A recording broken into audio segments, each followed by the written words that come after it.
Ladies and gentlemen, we are here tonight to celebrate the centennial of a statesman, a profile in courage, and an extraordinary man we are all proud to have served, the 37th President of the United States, Richard Milhouse Nixon. You know, years ago, Meg Greenfield of the Washington Post wrote that she belonged to what she called the Nixon generation. What distinguishes us as a group, she said, is that we are too young to remember a time when Richard Nixon was not on the political scene and too old reasonably to expect that we shall ever see one. Meg Greenfield was distressed about this. You know, yet her thesis rings true. We are the Nixon generation. We were born into and lived through what Bob Dole called the age of Nixon, and what a time it was, and what a man he was. Home from the war in 1946, Richard Nixon was elected to the 80th Congress and swiftly became its most famous member, where he would exhibit early on an attribute that was mark his entire life and that Tricia referenced earlier, perseverance. Because he believed a disheveled ex-communist named Whittaker Chambers, and because he distrusted an establishment icon, Alger Hiss, Congressman Nixon persevered to expose the wartime treason of Hiss. By 1948, he was an American hero, so popular the Democratic Party did not even field a candidate against him. In 1950, he captured the Senate seat with the largest majority in the history of the state of California. Yet the same people who loved Harry Truman's Give 'em Hell campaign, whined that Mr. Nixon played too rough. In the Taft-Eisenhower battle of 1952, an internationalist, the boss was the vice presidential nominee and a man of destiny. Then it was that the establishment first moved to bring him down. They hyped a phony story about a political fund, alleged it was for Senator Nixon's personal benefit, and instigated a great hue and cry for General Eisenhower to drop him from the ticket. Senator Nixon's decision to defend his record and integrity in the Checkers speech, though mocked by his enemies, remains the most brilliant use of television by a political figure in the 20th century. In the 1950s, he redefined the vice presidency as a force in foreign policy, braved a lynch mob in Caracas, became the first vice president to travel behind the Iron Curtain, and confronted Khrushchev's bluster in the kitchen debate. By 1960, he had no serious challenger for the nomination. And after the closest election in history, about which there hung the aroma of vote fraud in Texas and Illinois, he went, Missouri? I was out in Missouri. He went home to California to run for governor. After a brutal primary, he was gaining on Governor Brown when the Cuban Missile Crisis broke his momentum, and the boss went down to his second defeat and looked to be out for the count. Believing he had nothing to lose, he came down from his suite the following morning to deliver to the press words that will live in infamy. As Cactus Jack Garner said, he gave it to him with the bark on. Mr. Nixon was now thought to be finished. ABC put together an instant documentary entitled The Political Obituary of Richard M. Nixon. And the featured interview was with that astute political analyst, Alger Hiss. I think Alger went on to be an MSNBC commentator, did he not?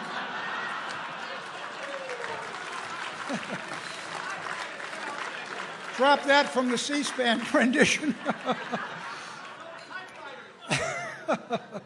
But as Mark Twain said, the reports of his death were premature. Moving his family to New York to practice law, Richard Nixon entered what he would call his wilderness years.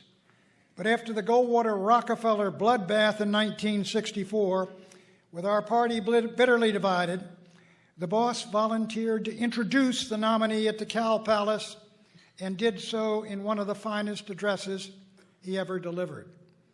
But after he brought that contentious convention together, with his introduction, Senator Goldwater, my hero then, proceeded to tear it apart, declaring extremism in the defense of liberty is no vice. Now, Dwight Chapin, who introduced me, was in the limousine that carried the boss away from the Cow Palace. Dwight has told me what the boss said in that car about Senator Goldwater's speech. But there's no need, Dwight, to repeat those discouraging words. Almost all of the other big-name Republicans abandoned Senator Goldwater, but the old man stood by him. He traveled the nation working longer and harder for Goldwater and the party than did the senator himself. After the crushing defeat that fall, the Republican Party was reduced to one-half of the Democratic Party's strength. 140 House seats, 32 Senate seats, only 17 governors. The Republican Party was a house divided and a house in ruins. It was an open question whether it would survive. And now began the greatest comeback in American political history.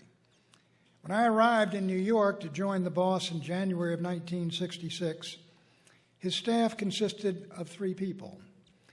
I occupied one desk in the office outside his own. A second occupant of that office was Rose Woods, and a third, a Miss Ryan. More exactly, Patricia Ryan Nixon, the future First Lady of the United States,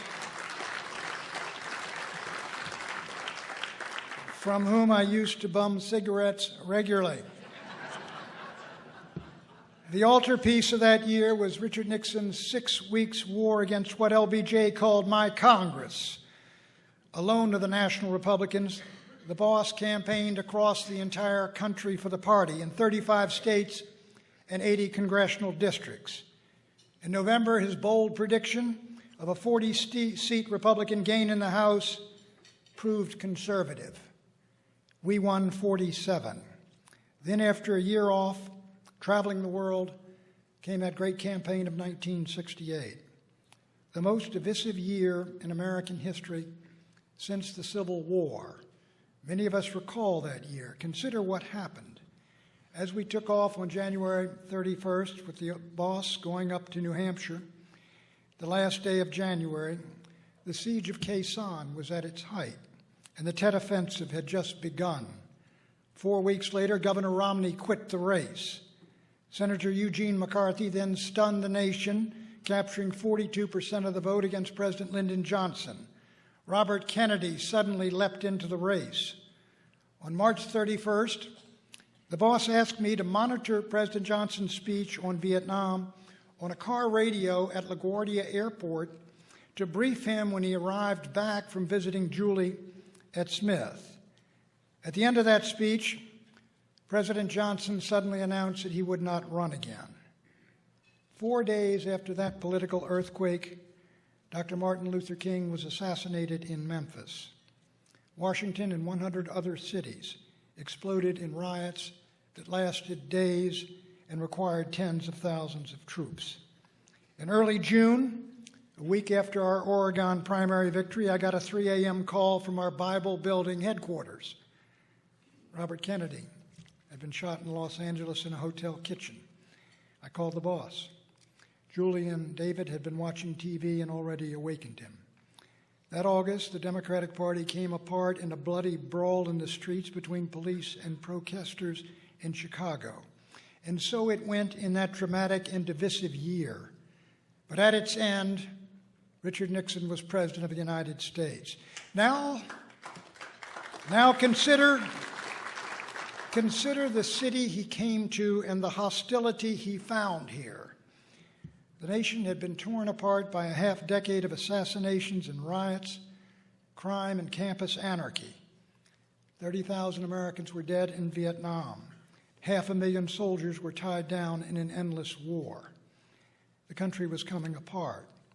Richard Nixon was the first president since Zachary Taylor to take the oath of office with both houses of Congress against him.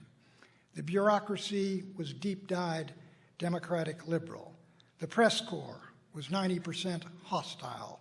The Warren Court was at the peak of its power. And the best and the brightest who had led us into Vietnam were deserting to join their children in protests against what they suddenly discovered was, quote, Nixon's war. As the presidential limousine came up Pennsylvania Avenue after the inaugural, it was showered with debris. I remember it well. As Shelley and I were entering the White House reviewing stand for the inaugural parade, the Secret Service asked me to step off the planks onto the muddy lawn of the White House because the President of the United States was directly behind me and was entering the reviewing stand. I did so. And as the President passed by, he looked over, and in the first words I ever heard from Richard Nixon as President of the United States, he said, "Buchanan, was that you throwing the eggs?"